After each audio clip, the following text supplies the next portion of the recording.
100% એ તમને સર્ટિફાઈડ આપી શકીએ. હવે એ કન્ટેન્ટ સાબુદ રાખવા છે, એટલે કે પ્રોપરલી. હવે એ કન્ટેન્ટ કેવી રીતના આવે? તો ગાય માતા જ્યારે ચરવા જાય ને તો એ સૂરજના કિરણ એબ્ઝોર્બ કરે. એની જે ખૂંદ છે એની સાથે કનેક્ટેડ સૂર્ય નાડી છે, એના માધ્યમથી જે ઘી આપણે કિરણો એબ્ઝોર્બ થાય ને એટલે 5400 કન્ટેન્ટ જનરેટ થાય. તો મૂત્ર અને છાણમાં 5100 કન્ટેન્ટ અને દૂધમાં 5400 કન્ટેન્ટ. ઘી છે ને એ એકચ્યુઅલી દૂધનો અર્ક કહી શકાય. હા, બરાબર. હવે ઘીને નિર્માણ કરવાની પદ્ધતિ છે ચારે ચાર દે ગાયનું ઘી, પણ હવે એની ગુણવત્તામાં ફરક. પેલું થાય ક્રીમવાળું ઘી. ક્રીમવાળું ઘી એટલે ઘી દૂધ આવ્યું, ફેટ બધું કાઢી લીધું અને તરત ઘી બની ગયું. તો જેમ બહાર નીકળી ગયું એમ આપણા શરીરમાંથી બહાર નીકળી ગયું. બરોબર. હવે સેકન્ડ પદ્ધતિ આવે મશીન વલોણો. અત્યારે આપણા ઘરે બહેનો બધી બોસ ચલાવે છે ને, હા, એ મશીન વલોણો. એ કંપનીમાં જાય ને આ મશીન વલોણો આ જે છે ને, એટલે એની ટાંકી મોટી મોટી હોય, સ્ટીલની ટાંકી, એને પાછળ હાઈ ફ્લેમ ગેસ પર ઓલું કરે એટલે એના ઇન્ગ્રેડિયન્ટ્સ જાય એટલે નામ પૂરતું ઘી થાય. થર્ડ ઓપ્શન હાથ વલોણો, પણ સ્ટીલની ટાંકી. તો એ થયું. તો એ લગભગ 1500-1600 ની આસપાસ આવી જાય. એ કદાચ અમે ફ્યુચરમાં આપશું. અને ફોર્થ આવે વૈદિક પદ્ધતિ, જે વર્ષોથી એટલે 5 થી 6000 વર્ષોથી જે ચાલી રહી છે. સંપૂર્ણ કાર્ય માટીના વાસણમાં. દૂધ ગરમ કરવું, પછી દહીં બનાવવું, પછી છાશનું વલોણું અને માખણમાંથી ઘી નિર્માણ કરવું. હવે શું કામ માટીના વાસણમાં? માટી છે ફાયર રેઝિસ્ટન્સ, એટલે એક ઉષ્ણતા લિમિટેશન લે, બહુ હાઈ ના લે, અને પાછું ચૂલા પર થાય એટલે એ ઓલરેડી લો ફ્લેમ, એટલે એઝ ઇટ ઇઝ બધા કન્ટેન્ટ અર્ક સ્વરૂપમાં આપણા પાસે આવી જાય. ઇટ્સ ઘી. આને અમે કહીએ વૈદિક ઘી. આ તમે ખાઓ ને તો એના ઔષધીય ઘણા બધા ગુણ છે. સૌથી પહેલી વસ્તુ વિટામિન K2 અવેલેબલ છે આની અંદર.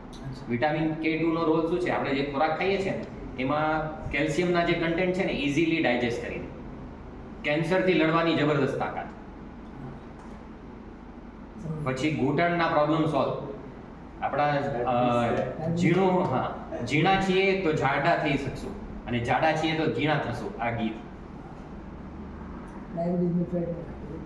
હવે શું કામ, કેવી રીતના ઝીણાવાળા જાડા થાય ને જાડાવાળા ઝીણા થાય? I was just asking that only કે ભાઈ બે વસ્તુ કોઈ એક વસ્તુ કેવી રીતે achieve કારણ કે આ નસોને ક્લીન કરવાનું કામ કરે. આપણે બોડીમાં જે ઓઇલિંગ જોઈએ છે ને, જે કચરો જમા છે એને ધક્કો મારીને બહાર કાઢવા વાળો કંઈક તો જોઈશે ને, તો એ ગાય માતાનું ઘી, એટલે દેશી ગાય માતાનું ઘી એ કામ કરશે.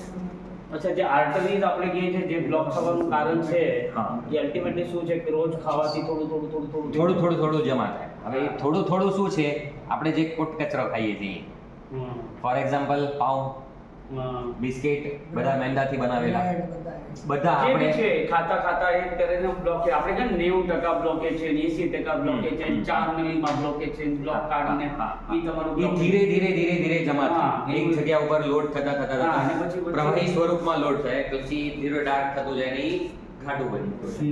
કેન્સરની એ જ રીઝન છે. કેન્સર રીઝન એટલે એનું એક કેલ્ક્યુલેશન કહું ને તો આપણે ડેલી લાઈફનું એક એક્ઝામ્પલ આપો. આપણા ઘરમાં રસોડું છે, રસોડામાં સિંક છે, જ્યાં વાસણ ધોવાતા હોય, બરાબર છે. હવે એમાંથી થોડું રોજ આપણા નાળીમાં જતું હોય, બરાબર છે. એ પાઇપ આખું ચોકઅપ થાય, બરાબર છે. એ ચોકઅપ થયું એટલે એમાં કોકરોચ આવે, એટલે એમાં કાન ખજૂર આવે અને બીજા અલગ કીટક આવે. તો એ સમજી લો એ કેન્સર છે, એ પાઇપનું કેન્સર છે આપણા બોડીમાં. એટલે same as it is process આપણા બોડીમાં થઈ રહી જે અટકે જત્રો શરીર સાફ નહીં હે બત્રો અટકી બત્રી. હું એક આનું એક્ઝામ્પલ આપું. હું જે બેગ છે ને એમાં મારા મકાના ને એ જે છે આપણે નૈવેદ્યની આઈટમ એ અંદર રહી ગઈ. તો આ વખતે જ્યારે હું આવવાની વખતે ઓલું કાઢ્યું તો અંદરથી કીડા નીકળ્યા. મેં કીધું યાર ધ્યાન નથી રાખ્યું કે મારે ઓલું મકાના બહાર કાઢવાના હતા, એ અંદર રહેવાથી ઓલું થઈ ગયું. એટલે અંદર હવે કીડા આવી. જ્યારે હું ગયેલો ત્યારે કીડા નતા, બેગ પેક હતી, અંદરથી કીડા તો જાય વિચાર આવે. ઓલું પછી મેં એમ જ રાખી આવ્યો કે આને તો સુકાવી દેજે ને પછી આપી દે. એટલે આ હવે પ્રશ્ન કીડા ક્યાંથી આવ્યા? મોઇશ્ચર આવ્યું ને. હા, મોઇશ્ચર છે એટલે બંનેનો સંપર્ક થયો, મોઇશ્ચર અને ઓલા દાણા, એટલે એ સડવાનું સ્ટાર્ટ થયું. હવે એ સડવાનું સ્ટાર્ટ થયું એટલે એના ઉપર બેક્ટેરિયા જનરેટ થયા, ઝીણા બેક્ટેરિયા, માઇક્રો બેક્ટેરિયા જનરેટ થયા. એને ખાવા માટે બીજા કીડા આવવાના સ્ટાર્ટ થયા. બરાબર. હું નિકાલા ના મકાનમાં દેખામાં બોલો એટલે વસ્તુ છે. હા, હવે આ છે સોનું અને આ છે પિત્તળ. એટલો ડિફરન્સ છે. ચમકે છે ઓલો ચમકે છે આ.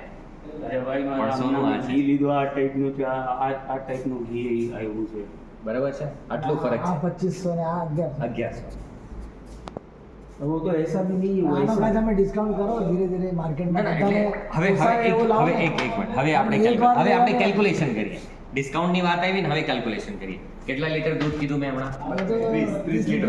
30 લીટર લાગ્યો ને? 50 રૂપિયા 3000 રૂપિયા થઈ થઈ ગયા જાય 3000 રૂપિયા થઈ ગયા દૂધ ત્રણ નહીં. અત્યારે 6 થી 1860 રૂપિયા આપણે મેક્સિમમ. 60 રૂપિયા maximum. ગામડામાં છો, 50 હા. ગામડામાં છો તો 50 રૂપિયા 50 પકડી. રૂપિયા. તો 1500 રૂપિયા તો એ થઈ ગયા.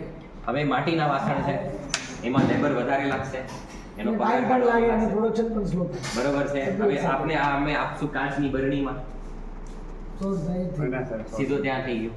એટલે નાની નાની માઇલ્યુટ ચીજો છે, સમજવાની વસ્તુઓ છે. 87 રૂપિયા હા ઠીક है આનું થર્માકોલ બેગ કુરિયર કરશો એટલે થર્માકોલ પેક થશે. હવે એ થર્માકોલ છે ને 25 રૂપિયાનો થર્માકોલ, 18 રૂપિયાનો બોક્સ બધું, અને બરણી લગભગ 50 રૂપિયાની બેગ છે, બેવડી છે. હવે ક્વોન્ટિટીમાં મંગાવીએ એટલે 50 રૂપિયાની